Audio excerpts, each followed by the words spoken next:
চলেন আজ আপনাগুলোকে শেয়ার করুম চটপট মোচা ঘন্ট বানানোর রেসিপি।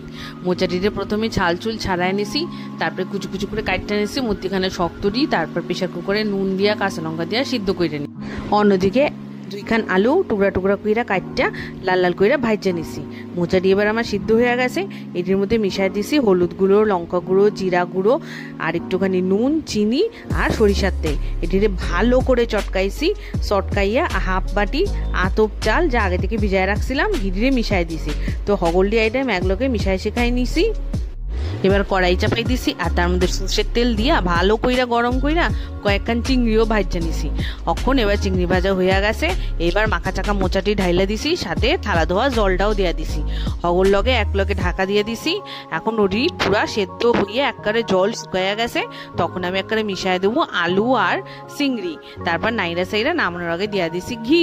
ব্যাস হইয়া